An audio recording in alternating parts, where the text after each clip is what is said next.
everybody. We're live on Facebook this evening, and I just want to welcome everyone that's tuning in.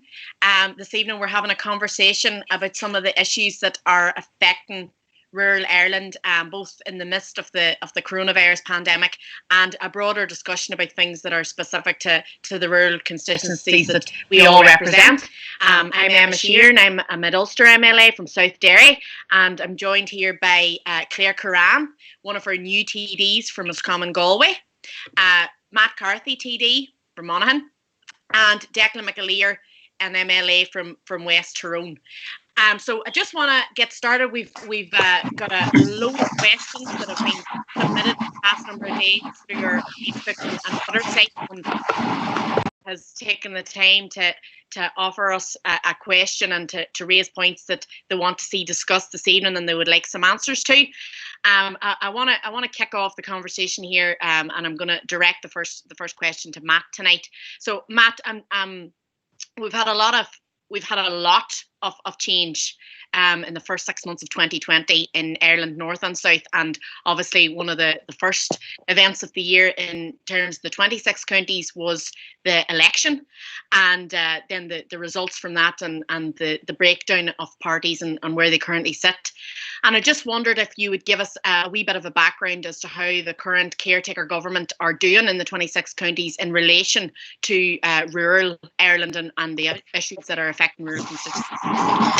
Well, thanks, Emma, and thanks to everybody who's watching or watching back later. And I think this is really an important initiative because we've been holding these Facebook Live discussions on a range of different issues. And sometimes it's very difficult to have such a broad conversation around rural Ireland or rural issues, and because there's challenges with that because first of all, most people who actually live in rural Ireland don't consider themselves necessarily to come from rural Ireland, whereas in the cities, in Dublin, for example, I think everybody outside of the M50 comes from the countryside. But rural Ireland encompasses, as you know, lots of people in the heart of very peripheral areas, but it also includes a large number of towns and villages. And what links them together is, I suppose, their codependency on each other. And what also links them together, north, south, east and west, by and large, is that those areas in the broadest possible sense that you could describe as being rural have been neglected by successive governments. So I think there's been a number of really important things have happened this year that gives me some scope for hope already. And by and large, they have been political, or at least 2 out of the 3 have been political. The first was the restoration of the Stormont executive. So there is the potential now for homegrown policies to be implemented across rural communities in the north. I think one of the areas that suffered most from the collapse of the institutions in the north was rural development and agriculture policy, which was taking its behest largely at the form of a British government, which doesn't give a damn about rural communities in their own country, never mind here in Ireland. The second thing that took place that I think was significant was the election in the south. One of the things, and Claire would have heard me saying this at a large number of public meetings, I think one of the key reasons for the failure of rural communities to reach their full potential was that, by and large, we elected gobshites. We sent people to Dublin to represent us in the Dáil that didn't have the ambition or the vision or the policies that could revitalise our communities. That changed this year across the state. Almost every rural constituency elected a Sinn Féin TD, and that gives me hope because I know we have the policies, we have the platform, and we do have the vision to implement change in policy that can revitalise our rural communities, can ensure that rural communities aren't just nice places for people to go and visit, but also for people to live and work and rear families and be confident that their families can also live and work in whatever field they decide to pursue. That also means that there's a big challenge for us as a political party to realise the faith that people have put in us. The third thing that I think is really important that has happened over the last 12 months, and is probably reflective in the vote that Sinn Féin got in the general election, has been a reawakening among a core section of those communities across rural Ireland, particularly those family farmers. And we saw this in terms of the protests at factory gates. We saw it in other demonstrations. We saw it through the emergence of new farm organisations that are actually saying they want to see a sea change in terms of how the Common Agricultural Policy, but also how Rural Development Policy rolls out. And they want to see a re-emphasis on ordinary working farmers, family farmers, and the communities and the economies that are dependent on them, rather than the ongoing intensification and commercial and corporatisation of rural Ireland. So for all of those reasons, I think that there is scope for optimism, but there's a lot of challenges ahead. And I hope that we as a party, in conjunction with those rural communities, are up to facing those challenges and actually reinvigorating our rural communities in the way in which I believe is absolutely possible. Thanks, Matt, for that. And I know as the daughter of a farmer myself, I could definitely a lot of what you're saying definitely resonates with me, and I can definitely agree. I'm going to switch now to Declan. Obviously, Declan's one of our agri spokespeople in the north, and we've had an agri minister now in the north since January in Edwin Poots, and I wondered if you'd give us a wee bit of a Declan of where you think it's sitting currently in terms of, particularly for rural people and for probably the farming community as well, and what's going right and what's going wrong. I suppose I should say that up until 2016, we had the Agriculture Minister, Sinn Féin, Michelle Neal was the Minister. And during the CAP reform process in 2014, there was quite a number of progressive measures brought in here, such as the transition towards a flat rate and introducing the Young Farmers Scheme, bringing in the active farmer measures to direct payments towards those who are actively farming. So we brought in, and the single farming rate was capped as well. So whenever we had that ministry, we brought in a good bit of progressive legislation, policies around CAP, but also around the tackling rural poverty and social isolation programme, obviously in the decentralisation programme as well. But I have to say that just I suppose recently, in the last number of years anyway, we have unfortunately seen a bit of regress. We have had two DUP ministers now who have had the agriculture and rural affairs portfolio in 2016 and again now. And there's a couple of backward steps, and one, probably the main one affecting many farmers in our areas, was the removal of the Areas of Natural Constraint payment, the ANC payment. We don't have an ANC payment here in the north, and that exists right throughout the rest of Ireland and across the EU, and that's having a very, very detrimental impact, particularly on the hill farmers who are already struggling on the margins as it is. The other thing, I suppose, which was a little bit was regressive as well. In 2014, we, Sinn Féin, set in place a transition towards an equal rate of flat payment of single farm payments right across the island. And that was a 7-year transition process, as opposed to making it happen overnight. But we're 5 years into that process now, and the DUP Agriculture Minister, Edwin Poots, has stopped that transition at 5 out of the 7 years, which isn't good. And also the other thing, I suppose, what's impacting us here as well, because of Brexit, we then have been forcibly removed from the EU against our will. And from an agriculture and rural affairs position, that means that we are also leaving the Common Agricultural Policy. And the British Agriculture Bill is now going through Westminster, and the North is managed out of a schedule from that bill, which we have we have a certain amount of control over, but we'll be hoping to have our own agriculture bill here starting in the next mandate.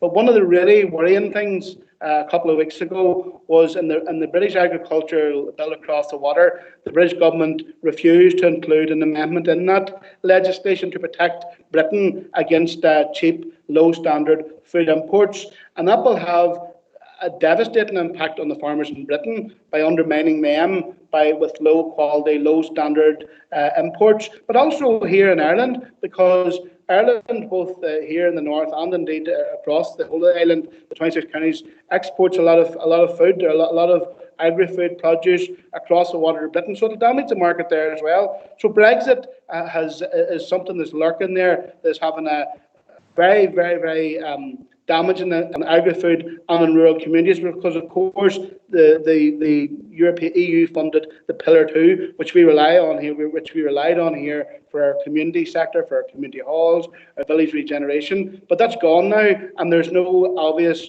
mechanism for replacing that with. Thanks, Declan, and that's a really good broad overview of some of the issues that are, I suppose, specific to the impacts that different ministries and different political parties have in a particular ministry can have on real people and their lives. I want to now bring Claire in, and Claire, obviously you're one of our new TDs. Probably myself and yourself are very alike in a lot of ways. We're the same age and we're both new to this, and we're both coming from a rural perspective. I wonder if you could give me a wee bit of a background as to what brought you into the role that you're currently in, and something that you're passionate about from your area that you want to see changed, delivered on. Yes, well, I am very proudly a newly elected TD for Roscommon Galway, and I suppose coming from a very small rural community, my key priority is to make sure that we sustain our rural towns and communities across the west of Ireland in particular. In the last 10 years or more, we have seen a huge loss in services, cuts left, right and centre. We've lost a lot in relation to, we'll say, post offices, schools. So really, for me, it's all about sustaining our rural towns and communities and making them a place where we can all live and work and raise our families. And I mean, it's great to grow up in a rural area. I grew up in Tibohan in West Roscommon. It was a great childhood, great place to go to school and a great place to grow up.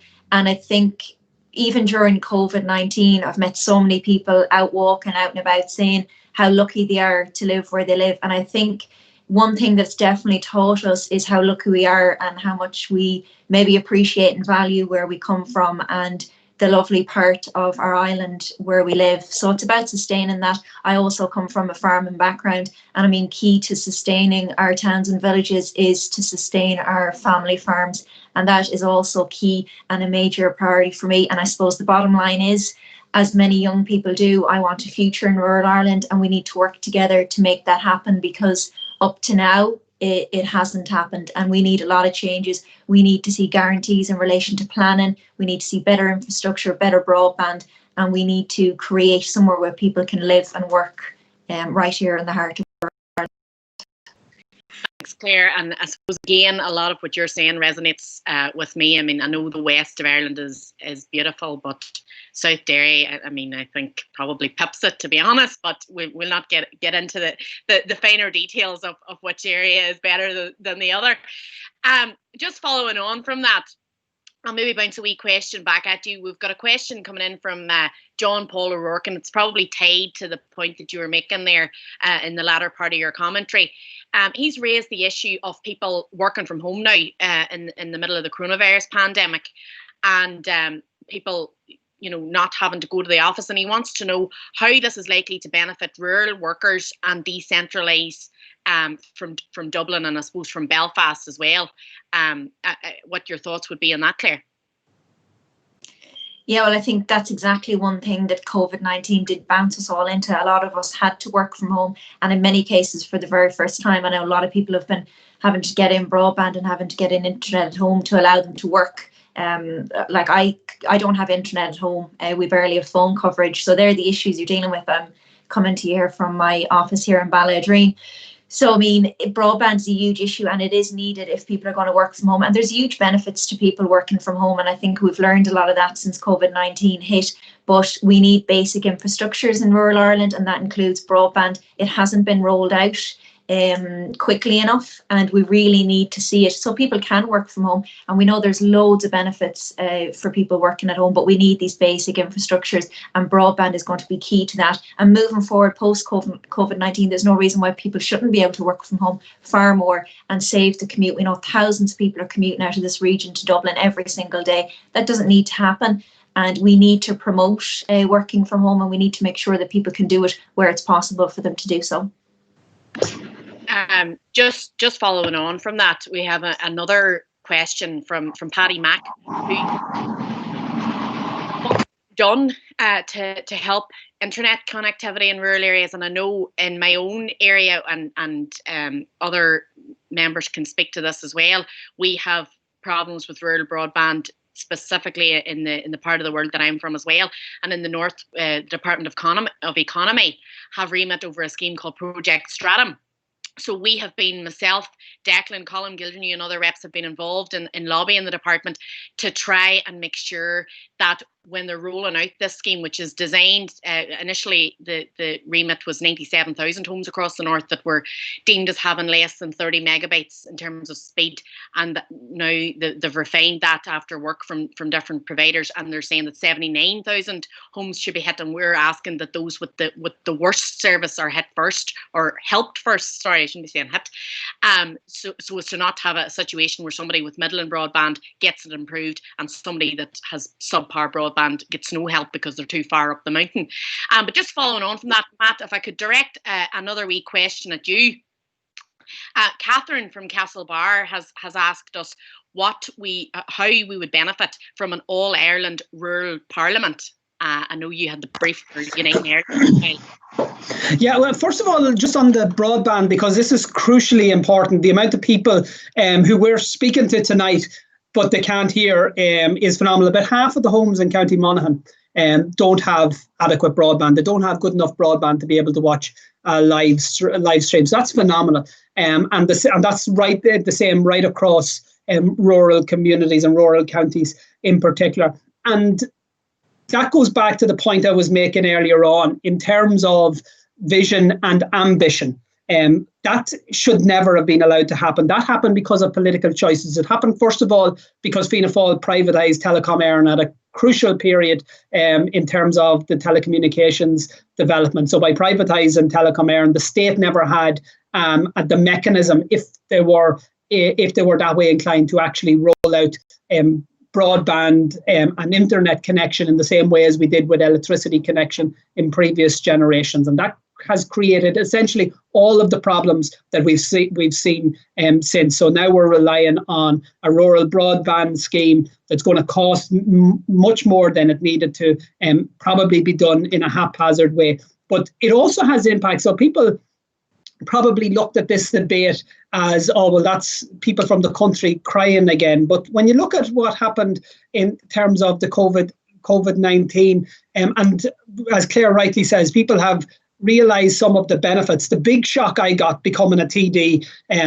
as opposed to an MEP, because obviously I did a lot of travelling as an MEP, but I went as far as the airport quite a lot. I didn't have reason to travel to I didn't have far to travel into Dublin city centre at peak times as I now do.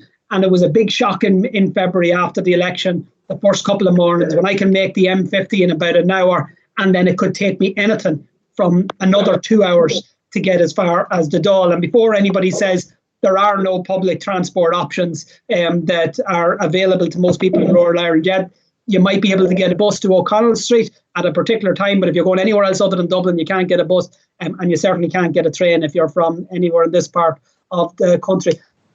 But that has implications for Dublin as well as for the people in Monaghan that are in the cars and heading up there. Because if a lot of us can do our work from home, well, then that saves congestion in the city centre. So if this is about investment and it's about infrastructure, and we just need to get better at demanding the same level of investment and infrastructure. So an all-Ireland rural parliament, how would that work? It's just one of many ideas that needs to happen. I think crucially what needs to happen is that in the first instance, we actually empower local government much better. Local councils and local government is actually non-existent in Ireland. We have local administration.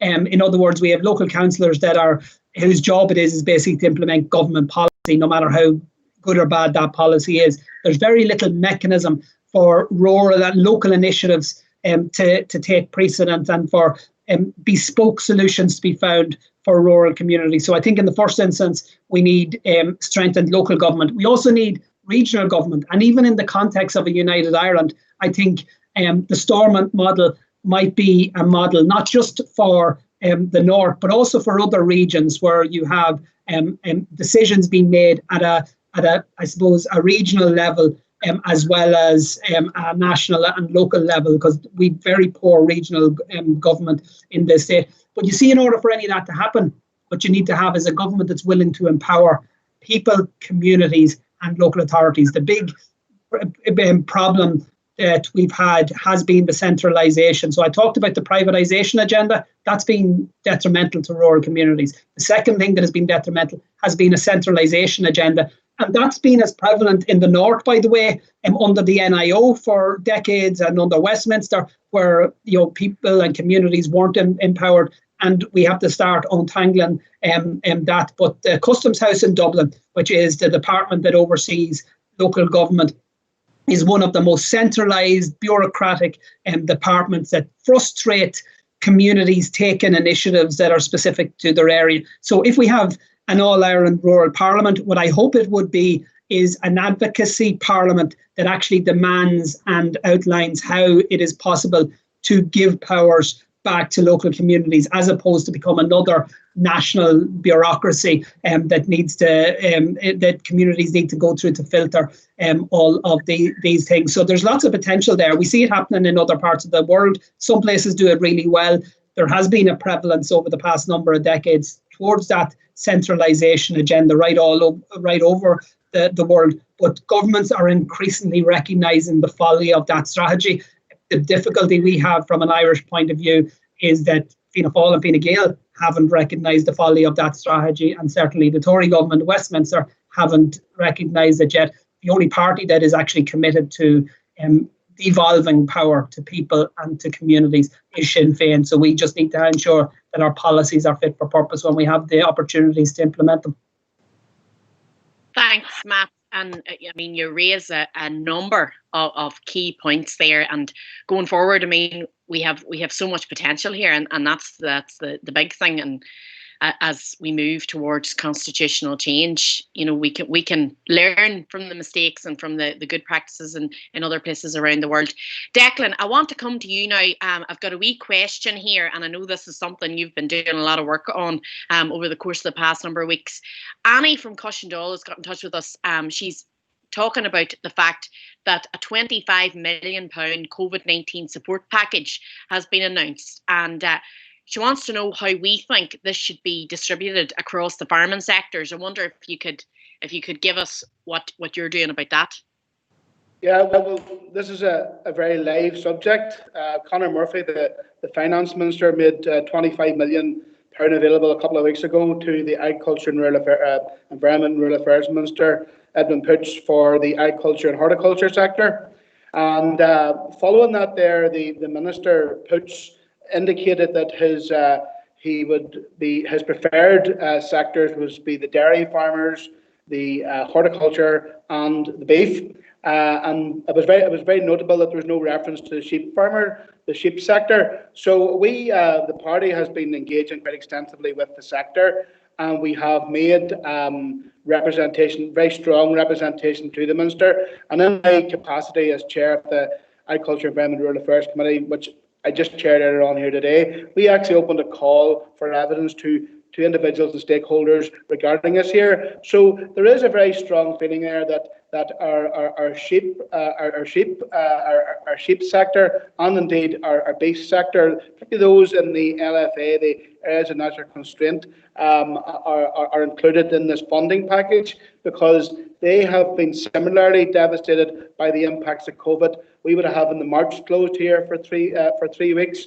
About 40% of our lamb and beef is consumed in the hotels and the restaurant and the food sector, and that's been a lockdown for over a month. So there's been a devastating impact right along the food chain, and we feel very strongly that it's unfair that the sheep sector was not included in this particular funding package. And indeed, the party, we made a representation to the minister, and Sinn Féin has tabled a motion in the Assembly this coming Tuesday calling for the sheep sector to be included, quite rightly, in this COVID support package.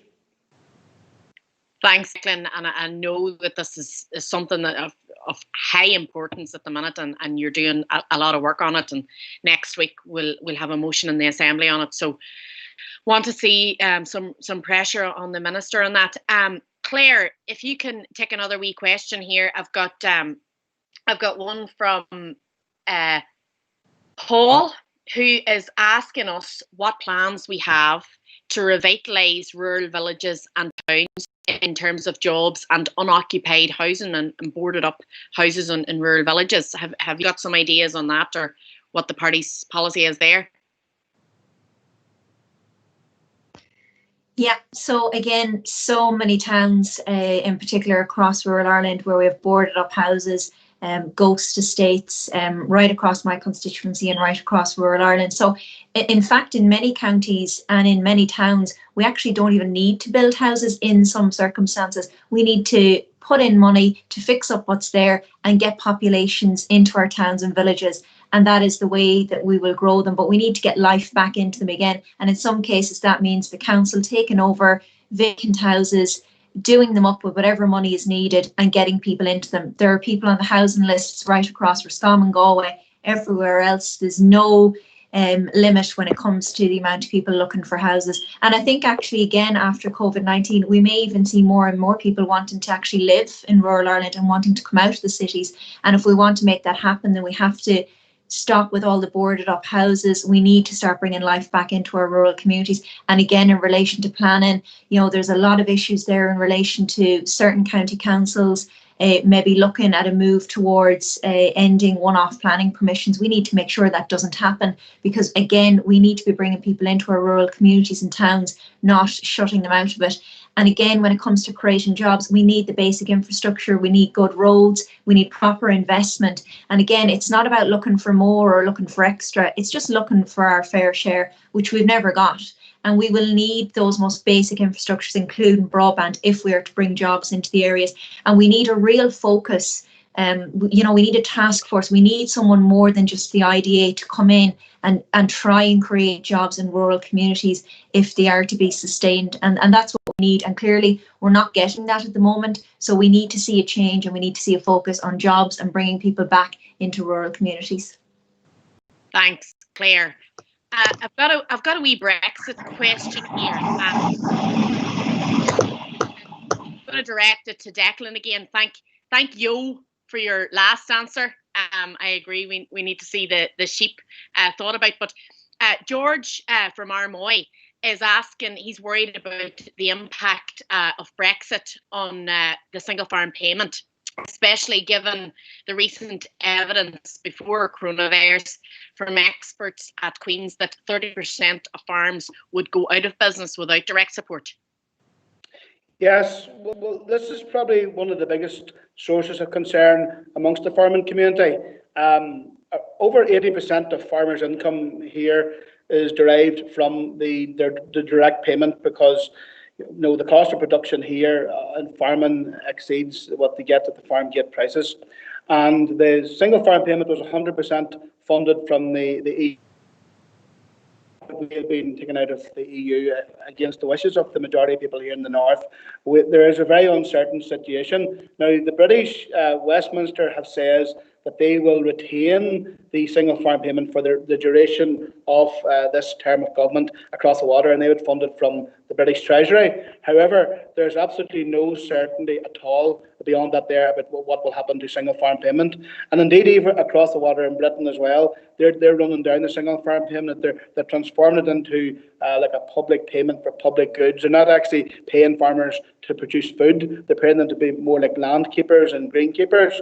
So this is causing a huge level of uncertainty, because certainly, I don't think that the block grant that runs the north wouldn't be sufficient money in that there to fund the direct payments which farmers currently get from the EU. So that is potentially devastating. So it is, it's causing a lot of uncertainty in the amongst the sector at the minute. And of course, it's not even just a single farm payment; it's the prospect of not being able to, I just came from a meeting there today where we received a briefing on the protocol from the Permanent Secretary of the department, and the ports here are not ready at all, or nearly ready for January, whenever the protocol kicks in. So there's a great deal of uncertainty and anxiety at the sector at the moment. Declan, thank you for that. There is no doubt that the prospect is bad in terms of Brexit. Matt, ignore my bad humour. Question for you, and it's relating to Brexit again. Stephen from Ballisadair has asked us what the importance of the protocol is going to be in terms of protecting all Ireland trade post-Brexit. Well, in theory, it's going to be really important. I suppose the proof is going to be in terms of whether or not the Irish government defends the protocol with all the necessary resources that would be required, including diplomatic might, and including standing up to the British government if that's what's required. Because you see what Declan's been talking about there in terms of the challenges. Don't anyone think that that's something just for the North to worry about? And we've already seen the implications that Brexit turmoil can have on vulnerable sectors. So, if you look at just the challenges that beef farmers have been going through over the past number of months, put in place a bad trade deal coming out of this, or worse, a no trade deal coming out of these negotiations. The situation for beef farmers is going to make COVID-19 look like a walk in the park. So there's going to be lots of challenges, whether that's through currency fluctuations, but also access to markets. And we know the reliance on north-south trade, whether it be milk going north to be processed, or sheep coming south, or whatever the case may be. All of these are crucially important. But above it all and through it all, we're too small of a country to have farmers competing against each other. And that's inevitably what's going to happen. So a small island that is depending largely, in large part, particularly in terms of the rural and domestic economy, on the agri-food sector, to end up having farmers compete against each other would be an absolute disaster. So that's why the protocol was so important in the first place. And that's why it's crucially important as we move forward, because Brexit's just one of a raft of challenges that are facing us all in terms of the future. And I don't know if we get talking about CAP over the next short while, but we see a lot of sectors that are really, really, really vulnerable, and all of them are depending on trade, and a large part of that trade is with Britain. So now, one of the first sectors that took a really bad hit after the Brexit vote because of the currency fluctuations was the mushroom sector. Now, in most parts of the country, the mushroom sector might not be that important, but in counties like Monaghan, where we've smaller farms, the mushroom sector has become crucially important to our local economy. Likewise with the poultry sector, and I saw a question coming in through there a while back, asking about whether or not we're supporting poultry farmers having some protection in relation to the avian bird flu. The truth of the matter is there is no protection in place. There is no insurance policy in place for those farmers. So many of them lost hundreds of thousands of euro, just wiped out in terms of their stock. They don't get cap payments. And there's a number of those smaller sectors that are crucially important to local domestic economies, and there's no protections in place. And all of those sectors are particularly susceptible to a Brexit shock. And that could have ramifications that would have very long-lasting and dangerous and negative consequences. So we need to be wise to Brexit. It's been off the front page for a while, but the challenges are still there. And crucially, at the end of the day, what we actually need is an Irish government that's going to actually defend Irish interests. We did a good job collectively, including the Irish government, in securing the protocol in the first place. Wasn't as good as the initial backstop that was there, but it was better than nothing, and certainly better than the British government wanted to agree. But we know as Republicans, when you deal with a British government, as soon as a deal is agreed, the reneging starts almost immediately. And we warned the Irish government and the European Union in that regard. And we've seen, unfortunately, the evidence of that since. So we need to hope that we'll have a government that will have the backbone. Will a Fianna Fáil and Fine Gael government be that government? Unfortunately, I don't think so. Thanks, Matt. And we're now at the point where we're drawing our conversation to a close. So I just want to reiterate my thanks to you all for taking part this evening. Thanks to everybody that was logged in and anyone that contributed questions. there's no doubt that the stuff that we're talking about this evening, this was a light-hearted conversation, but there's a lot of very, very serious matters that we discussed tonight, and a lot of very serious issues coming at us in the time ahead.